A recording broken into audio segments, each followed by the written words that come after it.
जय श्री राम बच्चों। जय Shri Ram. Class 11 physics chapter 2 motion in a straight line. Last वैसे तो देखो चैप्टर ऑलमोस्ट खत्म हो चुका है। इसमें एक दो छोटे मोटे टॉपिक बचे हैं, जैसे एक तो ये रहा मोशन अंडर ग्रेविटी जो आज हम पढ़ने वाले हैं। इसके अलावा एक क्लास में और लगाऊंगा जिसमें मैं तुम्हें कुछ ग्राफ वगैरह समझाऊंगा कि ग्राफिकली भी बहुत सारी चीजें हम लोग देखकर पता लगा सकते हैं कि ऑब्जेक्ट का मोशन किस टाइप का चल रहा है। समझ गए? तो बच्चों मोशन अंडर ग्रेविटी में ऐसा कुछ बहुत ज़्यादा थ्योरी नहीं है कि मैं तुम्हें समझाऊं बहुत देर तक, तब आएगा समझ में। मेनली यहाँ से रिलेटेड क्वेश्चंस आते हैं। क्या आते हैं? क्वेश्चन। और इसमें कोई नया कॉन्सेप्ट नहीं है। आप बस ये समझ लो कोई ऑब्जेक्ट को आपने ऊपर फेंका और वो वापस नीचे आ गया, क्या वो मोशन में था? जब वो ऊपर जा रहा है तब भी मोशन में है, जब वो नीचे आ रहा है तब भी मोशन में है। मोशन में तो है ना? क्या ये motion in a straight line में है? हाँ, motion in a straight line में ही तो है।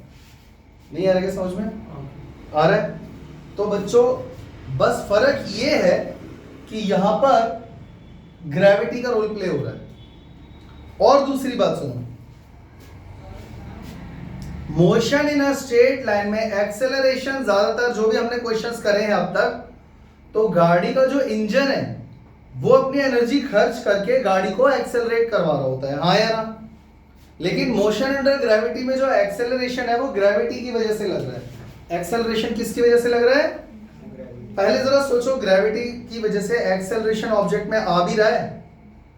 आप इमेजिन करो, आप एक बिल्डिंग के ऊपर खड़े हो और वहां से आपने पत्थर को खाली ड्रॉप कर दिया है, जोर से नीचे नहीं फेंका है, खाली ड्रॉप कर दिया है। तो जरा चेक करो क्या वेलोसिटी उसकी बढ़ती जा रही है? क्या वो स्ट्रेट लाइन में है? हाँ। क्या वेलोसिटी बढ़ती जा रही है? हाँ। तो अगर वेलोसिटी बढ़ती जा रही है तो पक्का वो एक्सेलरेटेड मोशन में है। यहां एक्सेलरेशन कौन लेकर आया भैया इसके अंदर? कोई इंजन है इसके अंदर। फिर gravity, acceleration due to gravity.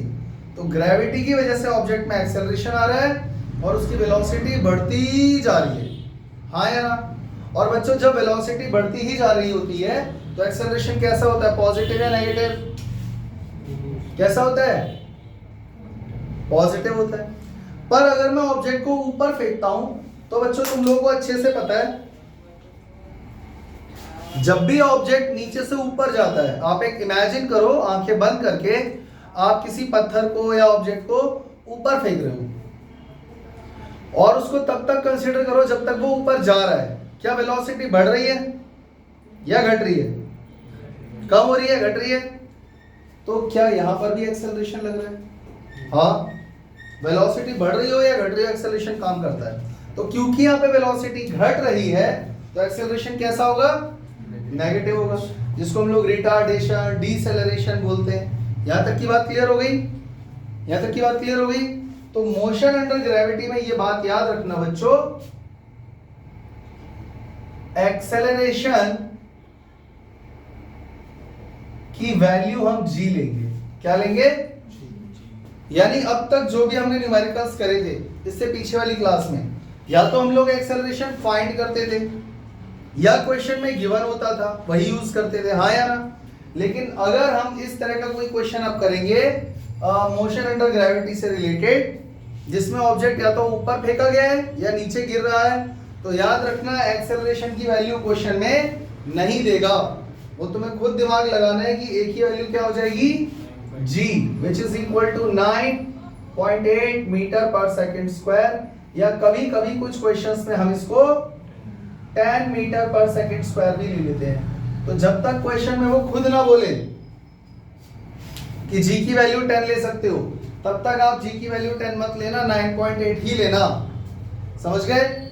जब वो बोलता है take g is equal to 10, तब आपको g की वैल्यू 10 लेनी है। यहां तक कोई दिक्कत बच्चों? समझ में आ गया? अब मुझे एक बात और बता दो, अगर मान लो ऑब्जेक्ट नीचे गिर रहा है, यानी कि इसका क्या हो रहा है बच्चों? Free fall. फ्री फॉल तो एक्सेलरेशन पॉजिटिव होगा या नेगेटिव होगा? वेलोसिटी क्या हो रही होगी बच्चों?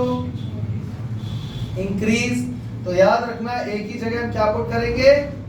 प्लस जी, क्या पुट करेंगे, प्लस का जी। तो बच्चों 3 इक्वेशन ऑफ मोशन जल्दी बता दो क्या हो जाएंगी, v is equal to u plus g t, v square minus u square is equal to 2g s, और s is equal to u t plus half g t square. कितने बच्चों को ये बात समझ में आ चुकी है, मेरी बात समझ में आ गई? वही 3 इक्वेशन ऑफ मोशन है, कोई फर्क नहीं आया, बस आपने क्या कर दिया, एक ही जगह क्या पुट कर दिया, प्लस का जी। समझ में आ गया? अब बच्चों अगर कोई ऑब्जेक्ट ऊपर जा रहा है तो क्या होगा, हमने इसको नीचे से ऊपर फेंक दिया, यानी कि थ्रो अपवर्ड्स। इसका एक्सेलरेशन कैसा होगा बच्चों, क्योंकि इसकी वेलोसिटी डिक्रीज होगी विद टाइम, और इसीलिए यहां पर हम एक ही जगह क्या पुट करेंगे, माइनस का जी। समझ गए?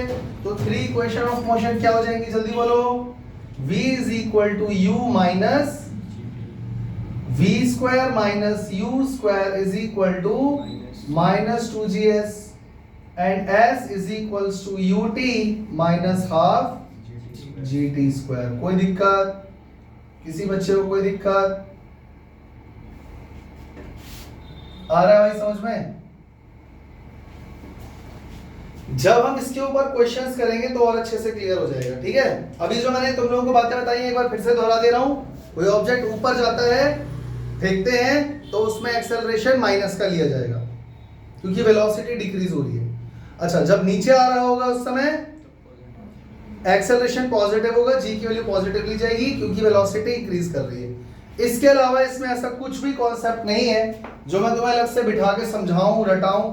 इतनी बात तुम्हें याद रखनी है, इसके बाद सारे क्वेश्चंस आराम से हो जाएंगे। चले आगे, कोई दिक्कत? इसको कॉपी में नोट कर लेना। इसको हम लोग क्वेश्चन के थ्रू समझेंगे ना तो ज्यादा अच्छा रहेगा। क्वेश्चन नंबर 1 बोलिए। A ball thrown vertically upward.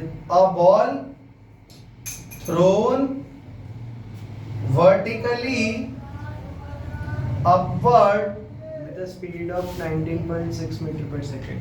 with a speed of 19.6 Meter per second. meter per second From the top of the tower.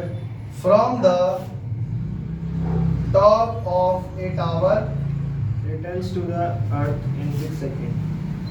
and returns to earth In 6 seconds. Find the height of tower. in 6 seconds। क्या find करना है? Height of tower. Find height of tower। बच्चों question समझ में आ गया? क्या बोला उसने? जो भी वो बोल रहा है उसको जरा एक बार पिक्चर बना देते हैं। A ball is thrown vertically upward। एक बॉल है जिसको आपने सीधा ऊपर फेंक दिया है with a speed of 19.6 metre पर सेकेंड, और उसकी इनिशियल वेलोसिटी क्या है, 19.6। तो t0 पे वेलोसिटी पॉजिटिव है, जीरो है? पॉजिटिव है ना, ऑलरेडी वेलोसिटी हमको दी हुई है, फेंका ही उतनी वेलोसिटी से गया, तो इनिशियल वेलोसिटी ये हो गई, हाँ या ना? और आप जमीन पे खड़े होके नहीं फेंक रहे हो, from the top of a tower, आप ऑलरेडी टावर के ऊपर खड़े हुए हो। मतलब ये क्वेश्चन कुछ इस तरीके का है, देखो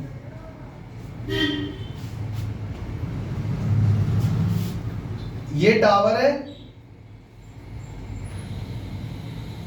टावर की हाइट को बच्चों h मान ले हम लोग, कोई दिक्कत तो नहीं है?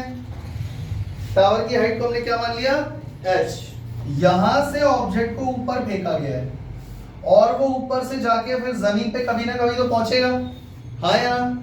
तो बच्चों यहां से लेकर यहां तक पहुंचा होगा पहले, फिर वहां से वेलोसिटी यहां तक ये जमीन पे गिरा के।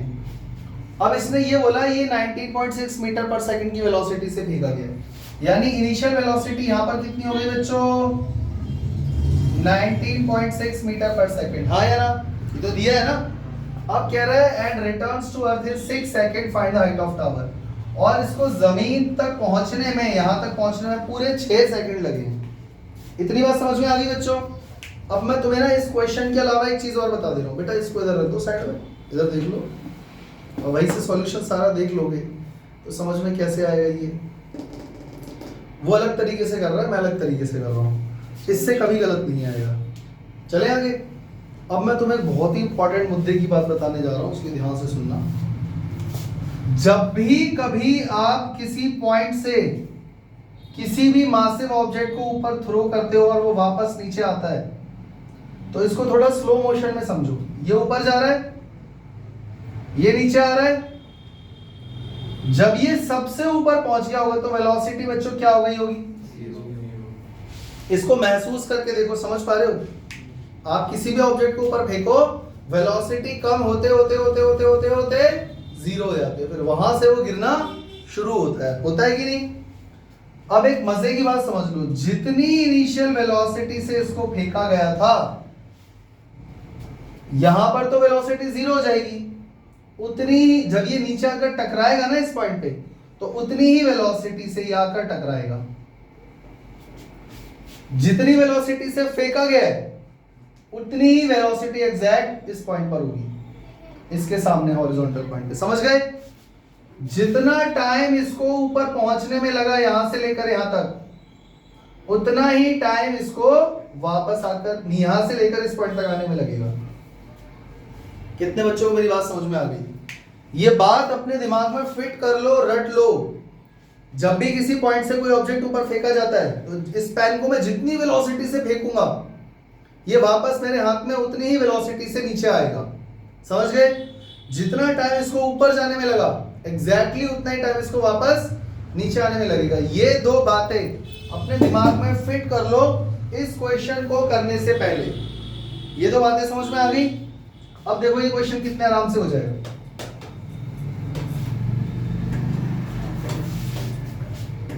अब इस क्वेश्चन को थोड़ा और आसान बनाने के लिए ना एक काम करते हैं, इसको 3 पार्ट्स में डिवाइड कर देते हैं। यहां से लेकर यहां तक, ये हो गया पॉइंट ए, ये हो गया पॉइंट बी, और इसके सामने हॉरिजॉन्टल एक पॉइंट हो गया सी, और एक पॉइंट हो गया डी।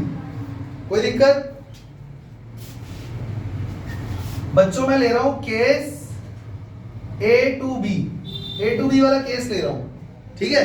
बच्चों चेक करो, ए से बी तक इनिशियल वेलोसिटी क्या है, फाइनल वेलोसिटी क्या है? सिर्फ ए से बी तक के बारे में सोचना है अभी। फाइनल वेलोसिटी क्या है? 0। बच्चों एक्सेलरेशन दिया हुआ है कि नहीं दिया? दिया हो या ना दिया हो, एक्सेलरेशन हमारा सीधा हो जाएगा माइनस का 9.8 मीटर पर सेकंड स्क्वायर। समझे या नहीं? क्योंकि acceleration is equal to acceleration due to gravity, तो मैंने पहले ही बता दिया था। तो इसीलिए, और ये माइनस का क्यों लिया गया है? क्योंकि ऑब्जेक्ट ऊपर जा रहा है। अब बच्चों चेक करो, डिस्प्लेसमेंट कितना हुआ है s, और टाइम कितना लगा ये बताओ। हम ये जानते हैं कि बॉल को पूरा यहां से वापस नीचे तक आने में 6 सेकंड लगे, लेकिन अभी हम ए से बी तक की बात कर रहे हैं बस, ठीक है? अब बच्चों फटाफट बताओ, v square minus u square equal to 2gs हो जाएगा या नहीं? माइनस का, हाँ या ना? वैल्यू पुट करो, 0 square minus 19.6 square is equal to -2 into minus को लगा ही दिया ना, 2 इंटू 9.8 इंटू s, कितना हो गया? -19.6 into 9.6 is equal two divided by, देखो इन दोनों को मल्टीप्लाई कर लो, क्या आ रहा है? 19.6 ही आ रहा है, वो भी माइनस का, तो माइनस से माइनस कट जाएगा, इससे ये कट जाएगा। डिस्प्लेसमेंट कितना आ गया बच्चों? 19.6 मीटर। अब बच्चों मुझे तुम लोग खुद बताओ, यहां से ऊपर तक जाने में डिस्प्लेसमेंट कितना हुआ? समझ गए? बच्चों टाइम भी निकाल दो, ये तो आ गया ना, अब टाइम भी निकाल दो। v is equal to u plus at, पर क्योंकि वो ऊपर जा रहा है तो g कैसा हो जाएगा? सही है बच्चों। फाइनल वेलोसिटी 0 है, u है 19.6 माइनस 9.8 t, ये माइनस वाला टर्म इधर आएगा, प्लस का हो जाएगा, तो 9.8 t इज इक्वल टू 19.6, तो t की वैल्यू कितनी आ जाएगी? चेक करो, अगर 19.6 के डिवाइड में 9.8 जाएगा, आप काट के देख लेना, कैंसिल आउट करके 2 सेकंड आ जाएगा। कितने बच्चों को बात समझ में आ गई? यानी यहां से लेकर ऊपर तक जाने में 2 सेकंड का टाइम लगा। अब कुछ बच्चे सोच रहे होंगे सर ये सब तो पूछा ही नहीं है, आप क्यों फाइंड कर रहे हो? सही बात है, क्यों फाइंड कर रहे हैं हम? क्योंकि मैं तुम्हें पूरे लॉजिक के साथ क्वेश्चन समझा रहा हूं कि एक्चुअली हो क्या रहा है। तो अब जरा चेक करो, अगर ए से लेकर बी तक के पास तुम्हारे पास सारी वैल्यू आ गई है, कोई भी ऐसी चीज है जो अब नहीं, जो बची है जिसका आंसर नहीं है तुम्हारे पास? टाइम आ गया 2 सेकेंड, डिस्प्लेसमेंट आ गया, बाकी दिया हुआ था। अब चलते हैं आगे, case B to C. B to C कहां है बच्चों? यहां से लेकर यहां तक, यहां से लेकर सी पॉइंट तक, ठीक है। अब बच्चों फटाफट बताओ इनिशियल वेलोसिटी क्या है? 0 मीटर पर सेकेंड। हाँ या ना? आप बी से सी की तरफ सोच रहे हो ना, तो ऊपर जाने में यहां पर तो रुक गया ऑब्जेक्ट, अब यहां से गिरना शुरू हो रहा है, तो इनिशियल वेलोसिटी, फाइनल वेलोसिटी कितनी होगी, यानी कि पॉइंट सी पर कितनी होगी? एग्जैक्टली वही जिस वेलोसिटी से फेंका गया है। मैंने बोला था ना, आप जितनी वेलोसिटी से ऑब्जेक्ट को फेंकोगे वो आपके पास उतनी वेलोसिटी से आएगा, और मैं सेम लेवल पे हूं। अगर मैं और थोड़ा नीचे चला जाऊं तो वेलोसिटी बढ़ जाएगी, अगर ऊपर रहूं तो घट जाएगी। मैं तो सेम लेवल की बात कर रहा हूं ना। तो फाइनल वेलोसिटी बच्चों कितनी हो जाएगी? यहां से मुझे ये वैल्यू मिल गई, हाँ या ना? बच्चों डिस्प्लेसमेंट कितना होगा जरा बताना यार। एक बात बताओ, जितना डिस्प्लेसमेंट इसका है उतना ही तो इसका होगा हॉरिजॉन्टल पॉइंट पे, या अलग होगा? तो कितना हुआ? 19.6 मीटर। बच्चों टाइम कितना लगेगा? अगर ऊपर जाने में 2 सेकंड लगे तो नीचे यहां तक आने में भी 2 सेकंड, यानी टाइम हो गया। और एक ही वैल्यू बच्चों प्लस 9.8 हो जाएगा। तो आप फाइंड क्या कर रहे हो ये बता दो। सब कुछ तो आ गया, आया समझ में? अब आते हैं from case C to D। अब जरा दिमाग लगाओ, अब आप C से D पे जा रहे हो, तो इसके सारे पैरामीटर्स इसकी तरह लिखूं या समझ गए? वो लिख रखे हैं। C टू D पे आ जाओ बच्चों। C पे इनिशियल वेलोसिटी क्या है बच्चों? जो इसकी फाइनल वेलोसिटी थी वो इसकी इनिशियल वेलोसिटी है, यानी कि 19.6 मीटर पर second. Final velocity D point पे हमको नहीं पता, जीरो किसने बोला? जीरो नहीं, वो तो टकराने के बाद वेलोसिटी जीरो होगी ना, टप्पा खा के। तो कितनी वेलोसिटी से आ रहा है उसको हिट करने के लिए, वो वेलोसिटी मानी जाती है। तो फाइनल वेलोसिटी हमें नहीं पता, एक्सेलरेशन प्लस का 9.8 ही लोगे क्योंकि वो नीचे ही जा रहा है फाइनली, हाँ या ना? अच्छा टाइम कितना है बच्चों? अब दिमाग लगाओ, यहां से फेंका और पूरा जमीन तक पहुंचने में 6 सेकंड लगे। तो इमेजिन करो 2 सेकंड यहां लग गए, 2 सेकंड यहां लग गए बच्चों, तो यहां पर कितने लगे होंगे? समझ में आ रहा है? हर चीज वो बोल के नहीं बताएगा, दिमाग लगा रहे हैं तुमको। 2 सेकंड, समझ गए बच्चों? अब अगर मेरे पास डिस्प्लेसमेंट आ जाए तो कहीं इसका डिस्प्लेसमेंट h तो नहीं है?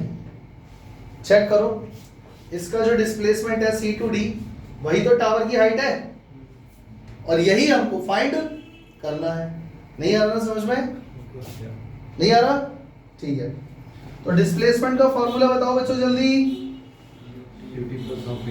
ut plus half gt square. तो s की जगह आ जाएगा h, इनिशियल वेलोसिटी कितनी है? 19.6 multiply by 2 plus half into 9.8 into 2 square. तो 2 इससे ये कट जाएगा, h इक्वल टू, जल्दी बोलो ये कितना हो गया? 39.2 आएगा।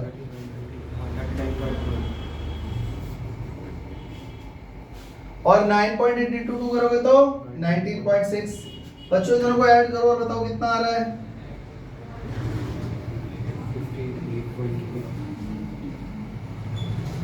58.8 मीटर, यानी टावर की हाइट बच्चों कितनी हो गई? स्टेटमेंट डाल के लिख लोगे या वो भी लिखूं? आगे समझ में? अब बताओ ये मेथड, इससे कभी कोई गलती होने के चांस है? और ये तो मैंने तुम्हें समझाने के लिए स्लो मोशन में करके दिखाया है, वरना यहां से यहां तक का डाटा हम देखो, इसमें कौन सी मेहनत लगी? ये तो हमें पता ही है सारी वैल्यूज, एक इक्वेशन से डिस्प्लेसमेंट आ गया, एक से टाइम आ गया। जब ये दोनों आ गए तो जब इसका डाटा मिल गया तो इसका भी अपने आप ही मिल जाएगा सारा, कुछ करना ही नहीं है, बस बी से सी से डी तक का देखना था। उसमें भी हमें सिर्फ एक ही इक्वेशन लगानी पड़ी, मुझे वेलोसिटी फाइंड करने की जरूरत नहीं है, खाली डिस्प्लेसमेंट चाहिए था। आ गया आंसर। कितने बच्चों को ये क्वेश्चन समझ में नहीं आया? आ गया? चले अगले क्वेश्चन पे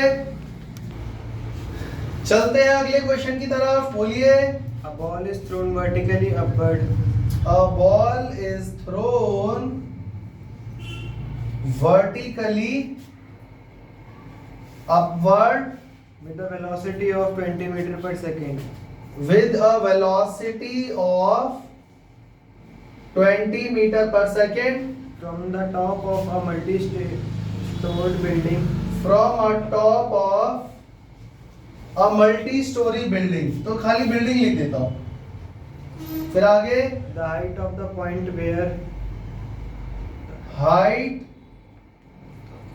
of the point where from where from where the ball is thrown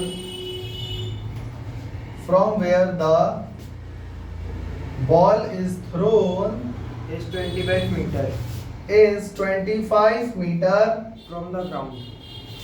ठीक है, आगे First, how high will बोलो। high will the ball rise? how high will the ball rise? Second, हाँ, how long will it be before how long will it take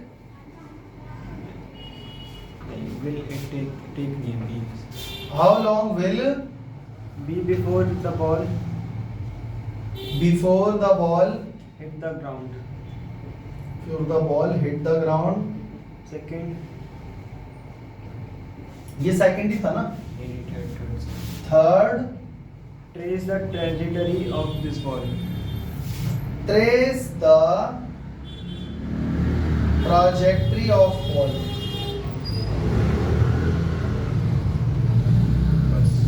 चले आगे। तो बच्चों देखो, ये भी पिछले क्वेश्चन की ही तरह है। A ball is thrown vertically upward। Ball को फेंका गया है ऊपर with a velocity of 20 metre पर सेकेंड। अच्छा, पिछली बार 19.6 दिया था, इस बार 20 दिया है, तो पक्का मैं जी की वैल्यू क्या लेने वाला हूं? 10 from a top of a building. तो भाई इसका पहले फिगर बना लेते हैं। सॉल्यूशन नंबर 2,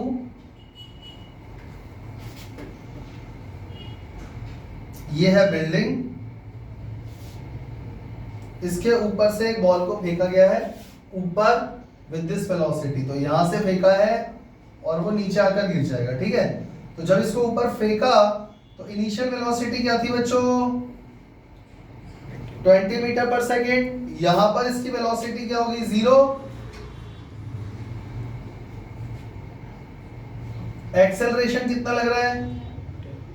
माइनस का 10 मीटर पर सेकेंड स्क्वायर। अब हमें खाली टाइम और डिस्प्लेसमेंट निकालना है, और उसमें से भी किसकी जरूरत है एक्चुअली, किसकी नहीं है, वो हमको अभी नहीं पता है। तो यहाँ पर इस पॉइंट को ए ले लेते हैं, इसको बी, सी और डी। यहाँ से नीचे जा रहा है और यहाँ से भी नीचे जा रहा है, कोई दिक्कत? चले। अब कह रहे हैं कि height of the point where the ball is thrown is 25 metre. यानी जिस पॉइंट से आपने बॉल को ऊपर फेंका है वो ऑलरेडी 25 मीटर ऊपर है ग्राउंड से। तो कहीं बिल्डिंग की हाइट तो नहीं दी हुई? 25 मीटर हमको क्या दिया हुआ है? यहां से यहां तक की हाइट, बिल्डिंग की हाइट आया ना। अब कह रहा है how high will the ball rise. Ball कितनी ऊंचाई तक जाएगी? तो बच्चों देखो, केस ए टू बी, सिर्फ ए टू बी तक देखो, ए से बी तक। ये हमसे क्या फाइंड करने को बोल रहा है बच्चों? डिस्प्लेसमेंट ही बोल रहा है। तो डिस्प्लेसमेंट कितना हो गया? v square minus u square equal to 2as, और यहाँ पे a की वैल्यू माइनस जी हो जाएगी। सही है गलत है बच्चों? फाइनल वेलोसिटी होगी 0, initial velocity 20 square minus 2 into 10 into s minus 400 is equal to minus 20s। s will be equal to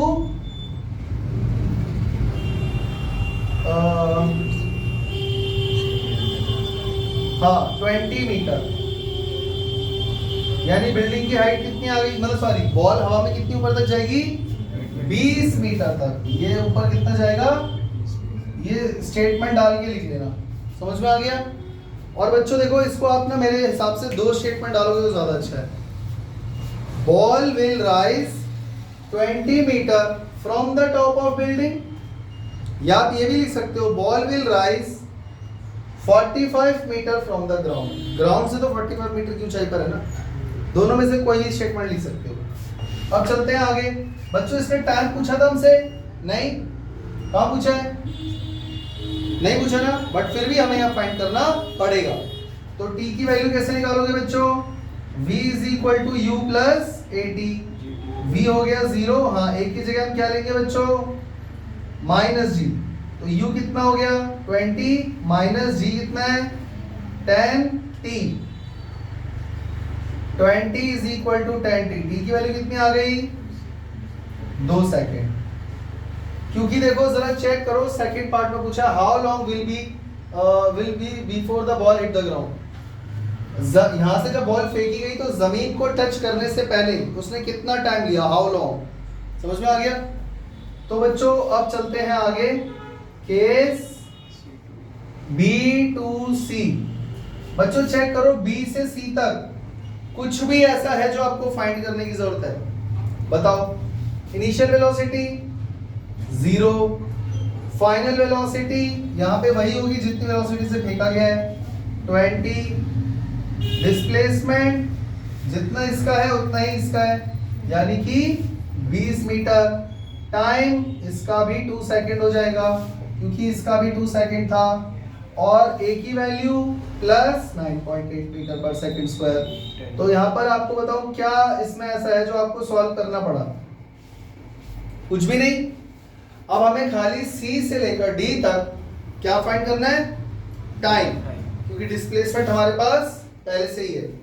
तो केस C to D।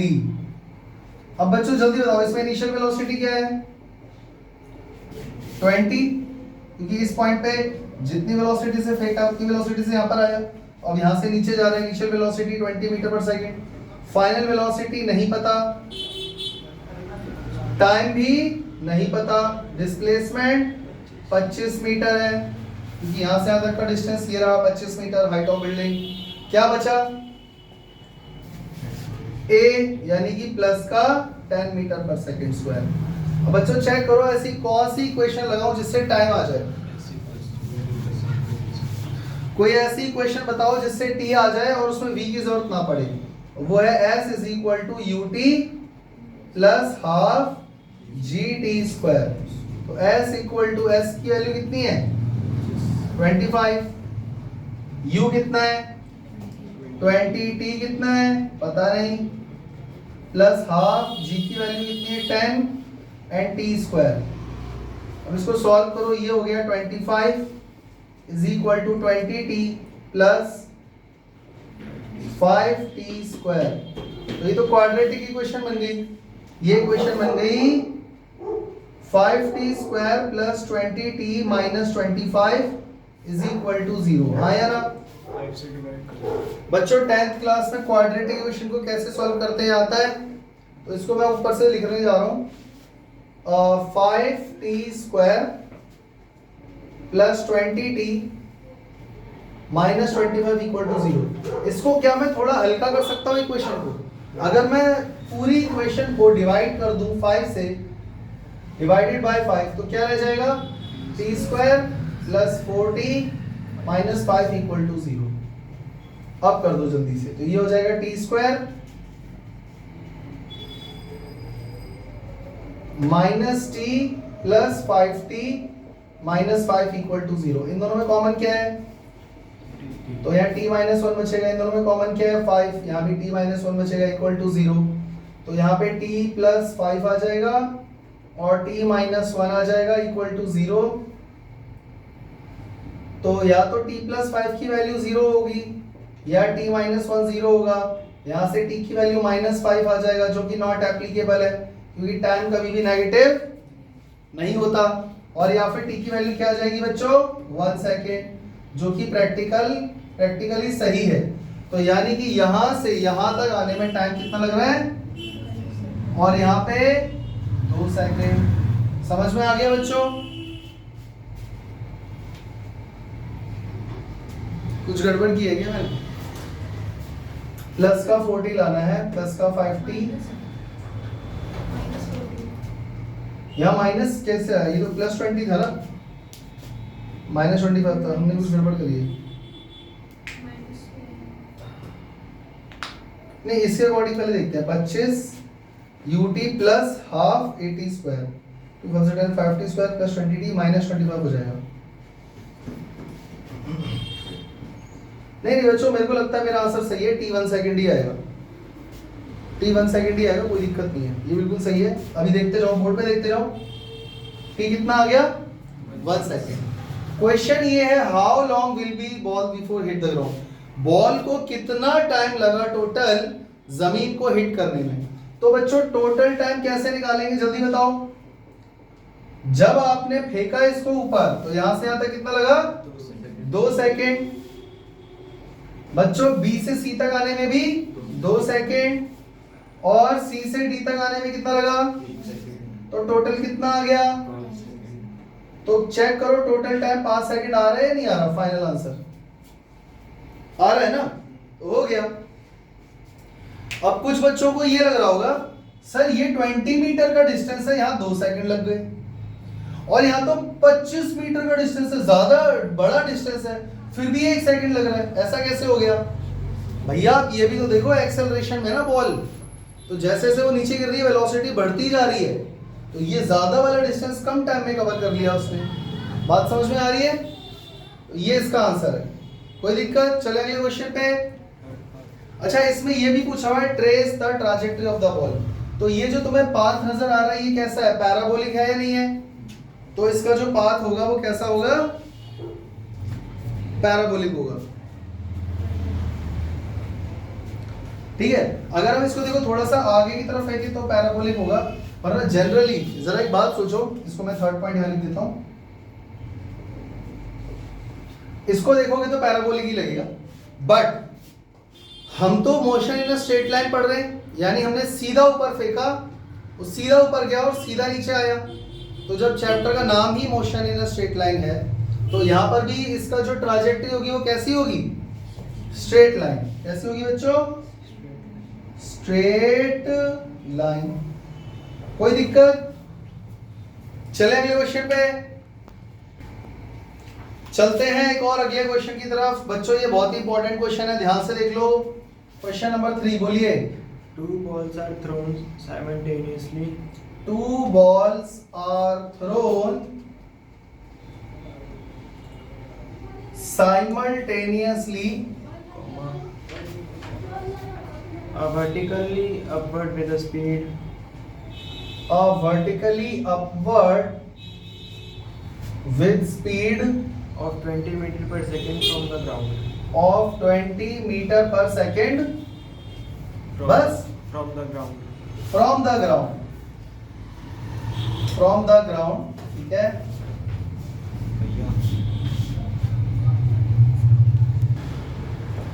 इसके आगे And be vertically downward and be vertically downwards from a height of 40 meter. from a height of 40 meter With the same speed and along the same line. with same speed and Along the same line of motion. along the same line of motion. At what point At what point do the ball collide? do the 2 ball collide. 2 balls collide? Take G equals to 9.8.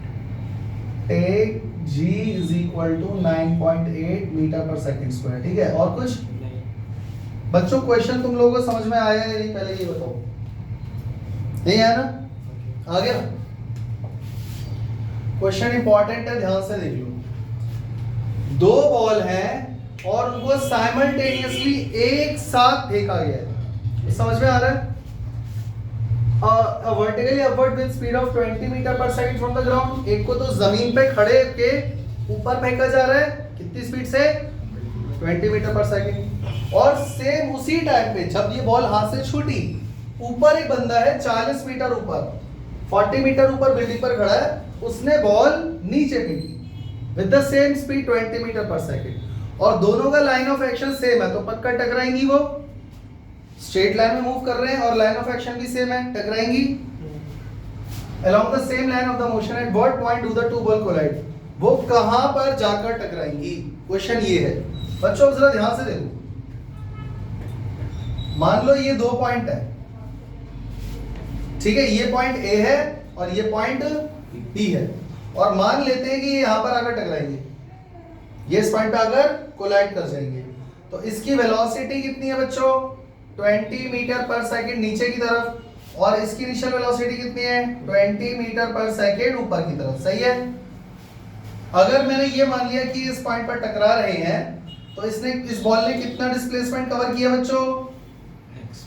मान लो x, तो दूसरी वाली ball ने कितना distance cover किया होगा? 40 minus x. दिमाग लगाओ जरा, हाँ है ना?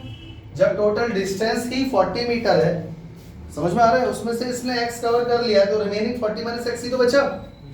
मान लेते हैं जिस पॉइंट पे इनका कॉलिजन हो रहा है वो पॉइंट C है, समझ गए? अब मुझे ये बताओ डिस्प्लेसमेंट का फॉर्मूला। मान लो बच्चों बॉल A की अगर हम बात करें, बॉल A, तो डिस्प्लेसमेंट का फॉर्मूला क्या लगेगा? ut plus half at square, और g की वैल्यू माइनस रहेगी क्योंकि वो बॉल, A वाली बॉल ऊपर जा रही है, ये बॉल ऊपर जा रही है, ये बॉल नीचे आ रही है, हाँ या ना? तो डिस्प्लेसमेंट कितना करा इसने?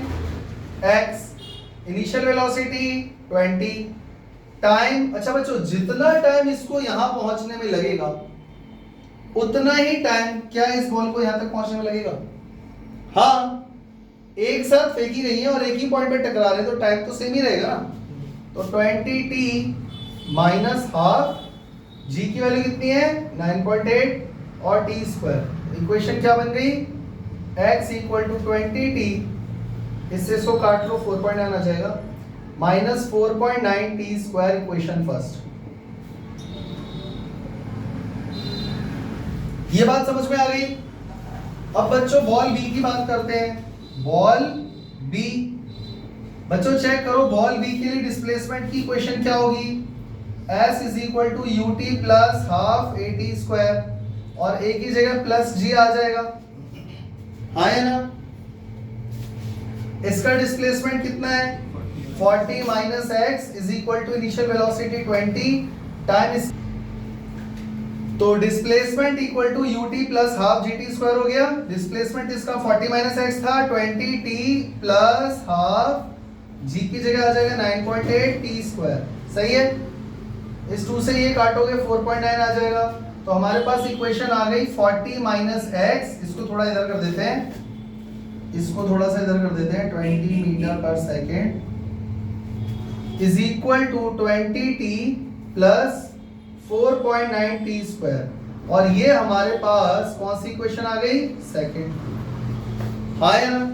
बच्चों अगर मैं दोनों इक्वेशंस को ऐड कर दूं क्या आएगा?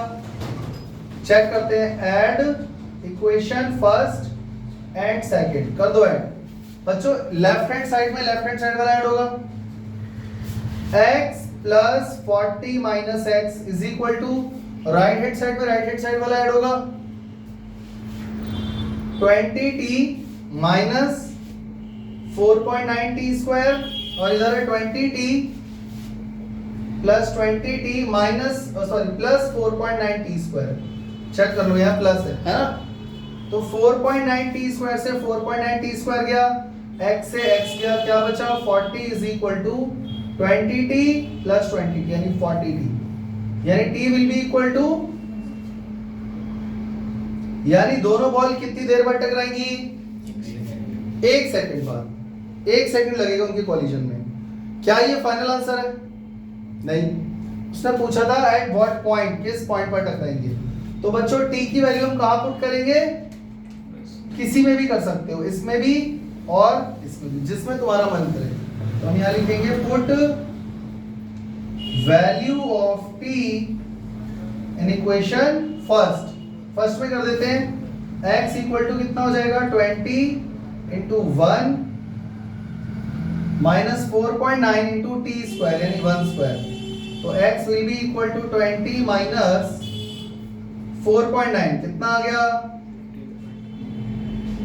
गया 15.1 मीटर। यानी दोनों बॉल कहां पर टकराएंगी बच्चों? जरा ध्यान दो, यहां पर एक स्टेटमेंट तुम्हें एग्जाम में लिखना ही पड़ेगा, ध्यान से सुनो। x की वैल्यू 15.1 आई है और x जमीन से ऊपर x माना जा रहा है, तो आप ये लिखोगे the two balls will collide 15.1 metre above the ground. नहीं समझे? और या फिर आप x की वैल्यू 40 में से माइनस कर दो, तो जो आंसर आएगा, जो भी आएगा 40 में से 15 माइनस करो, कितना आ गया 25, ऑलमोस्ट 25। तो तब आप ये लिखोगे the two balls will collide 25 metre below the point P। मेरी बात समझ में आ गई? ये दोनों स्टेटमेंट सही है, पर दोनों लिखना बेवकूफी है, कोई भी एक लिख देना। हम लिखेंगे two balls will collide 15.1 metre above the ground। समझ में आ गया बच्चों? कोई दिक्कत? इसको कॉपी में जरूर कर लेना, ठीक है? ये क्वेश्चन इंपॉर्टेंट है और इसका स्क्रीनशॉट लेके कॉपी में जरूर कर लेना। इस तरीके के सारे क्वेश्चन जो भी मोशन अंडर ग्रेविटी से रिलेटेड है वो सारे अब तुम लोग आराम से कर सकते हो। जो लॉजिक मैंने तुम्हें आज समझाया है बिल्कुल वही लगाना है आपको। कोई दिक्कत? तो मिलते हैं अगली क्लास में, तब तक के लिए जय हिंद, जय श्री राम।